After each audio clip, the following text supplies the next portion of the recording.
DAR focus channel కు స్వాగతం. కావలి పట్టణం 31వ వార్డు వైకుంఠపురంలోని షాప్ నంబర్ 29లో రేషన్ పంపిణీ కార్యక్రమంలో పాల్గొన్న కావలి గౌరవ శాసనసభ్యులు దగుమాటి వెంకట కృష్ణారెడ్డి గారు ఈ కార్యక్రమంలో భాగంగా మీడియాతో ఈ విధంగా మాట్లాడారు.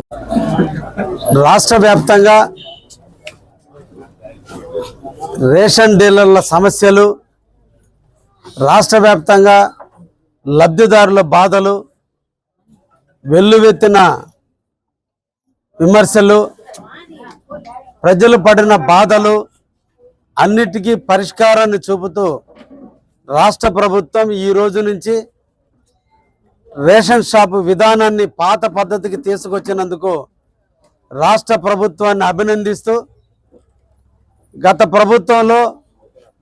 వాహనాలను ఏర్పాటు చేసి వాహనాల రూపంలో బియ్యంని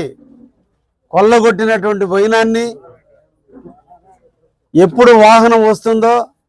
ఎప్పుడు బియ్యం ఇస్తారో తెలియక ఎదురు చూసిన సంఘటనలు, ప్రజలు ఇబ్బందులు పడినటువంటి వైనం, బియ్యం అంతా అమ్ముకొని వాళ్ళకి డబ్బులు ఇచ్చినటువంటి పరిస్థితుల దృష్ట్యా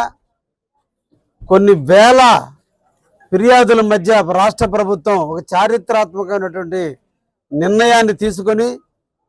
రేషన్ షాపు ఒకటి ఉండాలి, ఆ షాపులో ఎప్పుడు కూడా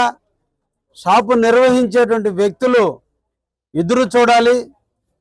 పబ్లిక్కి ఎప్పుడు అవసరం వస్తే అప్పుడు వచ్చి ఆ సరుకులు తీసుకుపోయే విధంగా,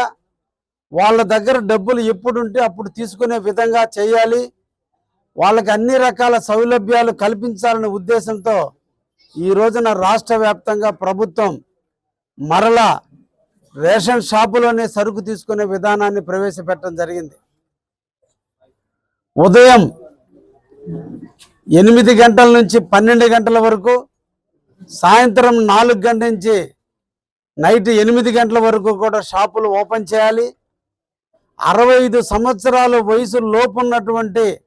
ఎవరైతే ఉన్నారో రేషన్ షాపుకు సంబంధించి కార్డుకు సంబంధించిన వ్యక్తులు ప్రత్యక్షంగా వచ్చి సరుకులు తీసుకోపోవచ్చు. 65 సంవత్సరాలు దాటినటువంటి వాళ్ళు, వృద్ధులైనటువంటి వాళ్ళు రావటం కష్టం కాబట్టి ఈ డీలరే వాళ్ళ ఇంటికి వెళ్ళి డోర్ డెలివరీ ఇచ్చే విధంగా కూడా వృద్ధులకి సౌలభ్యాన్ని కల్పిస్తూ